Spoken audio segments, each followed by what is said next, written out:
जय श्री हरि। राजा शिबी की प्राचीन कथा। भारत में बहुत पुराने समय में एक राजा शिबी थे जो अपने त्याग, अपनी शरण में आए हुए की रक्षा और न्याय के लिए बहुत मशहूर थे।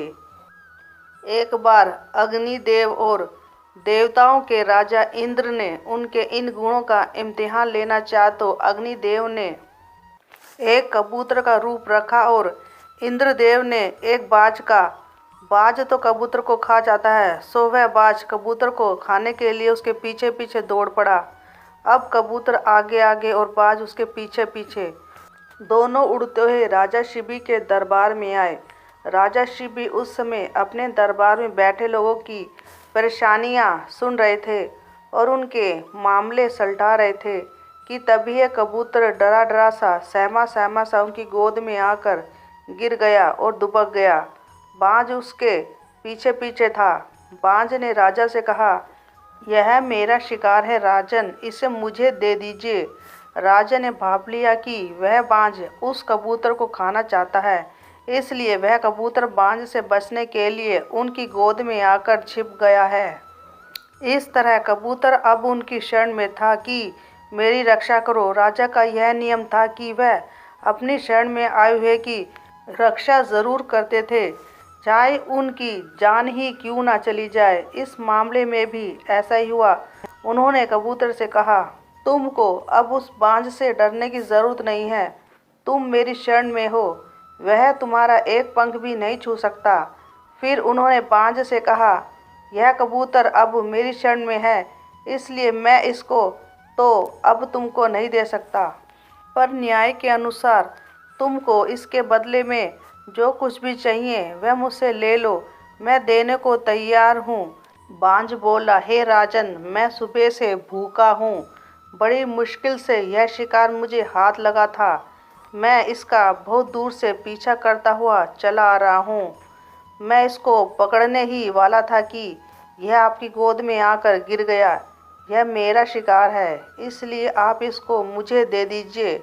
राजा बोले, यह जब तक मेरी गोद में आकर नहीं गिरा था तब तक यह तुम्हारा शिकार था, पर अब यह मेरी शरण में है, इसलिए एक राजा होने के नाते इसकी रक्षा करना मेरा धर्म है। हे चिड़ियों के राजा, अगर यह आपका खाना है तो भी आप मुझसे इसके बदले में जो कुछ और जितना खाना चाहे ले लीजिए, मैं आपको तुरंत दे दूंगा। पर यह नन्हा सा जीव जो अब मेरी शरण में है, मैं इसको नहीं दूंगा। बाज बोला, महाराज, वैसे तो मैं केवल अपना पकड़ा शिकारी खाता हूँ, दूसरे का दिया हुआ खाना नहीं। इसको मैंने पकड़ा है, इसलिए मुझे तो यही चाहिए था, पर अगर आप इसकी रक्षा पर इतना जोर दे रहे हैं तो फिर मुझ भूखे की भूख मिटाने का कोई इंतजाम कीजिए। बताइए, आप क्या देंगे मुझे? राजा हंसकर बोले, पक्षीराज, मैं राजा हूँ, मेरे पास लाखों जानवर हैं, जो भी जानवर आपको खाने पसंद हो आप वह चुन लें, मैं इस कबूतर के बराबर उसका मांस आपको खाने के लिए दे दूंगा। बाज हंसकर बोला, राजन, मैं अपने खाने के लिए ऐसे किसी दूसरे जानवर की जान नहीं ले सकता। अच्छा तो यही होगा कि आप मुझे मेरा शिकार वापस कर दीजिए। राजा कुछ सोच में पड़ गया। फिर उन्होंने सोचा, यह कबूतर है ही कितना बड़ा, इसके बराबर तो मैं अपना मांस भी दे सकता हूँ, यही ठीक रहेगा। इस चिड़ियों के राजा को मैं अपना मांस देकर संतुष्ट करता हूँ। सो वह बोले, ठीक है, अगर आप अपने खाने के लिए किसी दूसरे जानवर को नहीं मारना चाहते तो ना मारें, पर इसके बदले में मैं आपको अपना मांस तो दे ही सकता हूँ, आप मेरा मांस खाकर अपनी भूख शांत करें।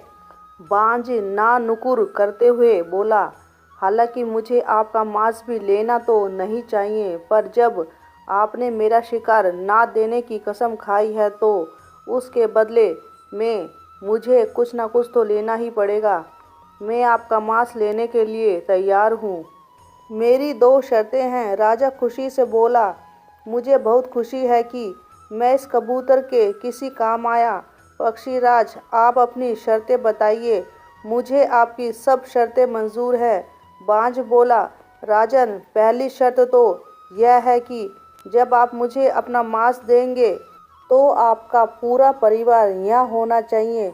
मेरी दूसरी शर्त यह है कि जब आप अपना मांस दे रहे होंगे तो आपकी किसी भी आँख से एक भी आंसू नहीं गिरना चाहिए, और अगर गिरा तो मैं वह मांस अपने खाने के लिए नहीं लूँगा। राजा बोला, मुझे मंजूर है। फिर उसने अपने नौकरों से कहा कि वह उनकी रानी को वहाँ लेकर आए और एक तराजू लाने का हुक्म दिया। दोनों को तुरंत ही वहाँ ले आया गया। राजा ने तराजू के एक पलड़े पर कबूतर को बिठाया और दूसरे पलड़े पर अपना मांस काट कर रखना शुरू किया। उन्होंने अपनी दाई जांघ से मांस काट कर रखना शुरू किया, पर अजीब सी बात थी कि राजा जितना मांस अपने शरीर से काट कर रखते जाते थे, कबूतर वाला पलड़ा हमेशा ही भारी रहता। उन्होंने करीब करीब अपनी सारी दाई टांग तराजू पर काट कर रख दी, पर वह कबूतर अभी भी भारी था। इस समय उनकी बाई आंख से एक बूंद आंसू गिर पड़ा। बांझ ने यह देख लिया तो बोला, राजन, तकलीफ से दिया गया खाना मैं स्वीकार नहीं कर सकता। तुम्हारी आंख से गिरा हुआ यह एक आंसू यह बता रहा है कि मुझे खाना देते समय तुम खुश नहीं हो, इसलिए मेरा शिकार मुझे वापस कर दो। राजा मुस्कुराकर बोले, देखो चिड़ियों के राजा, यह आंसू दुख का नहीं है, बल्कि मेरे बाएं शरीर की खुशी का है कि अब वह भी इस नेक काम में इस्तेमाल किया जाएगा। अगर केवल मेरे शरीर के दाएं हिस्से से ही आपकी ज़रूरत पूरी हो जाती है तो मेरा बाएं हिस्सा आपकी सेवा ना कर पाता, इसलिए मेरी बाईं आंख से गिरा यह आंसू दुख का नहीं बल्कि खुशी का है।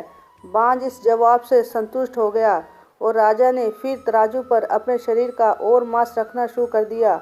अपनी दोनों टांगें दोनों बाएं काटने के बावजूद जब राजा बांझ को कबूतर के बराबर मांस ना दे सके तो वह कबूतर के बराबर मांस देने के लिए खुद ही तराजू के पलड़े पर बैठ गए। जैसे ही वह तराजू पर बैठे तो आसमान से फूलों की वर्षा होने लगी और वह कबूतर और बांझ गायब हो गए और उनकी जगह अग्निदेव और देवराज इंद्र उनको आशीर्वाद देने के लिए वहां खड़े थे। राजा शिबी को वे दोनों बहुत से वरदान देकर अपने अपने लोक को चले गए।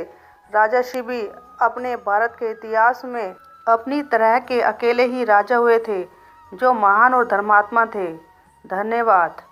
जय श्री हरि। श्रीमन नारायण हरि हरि।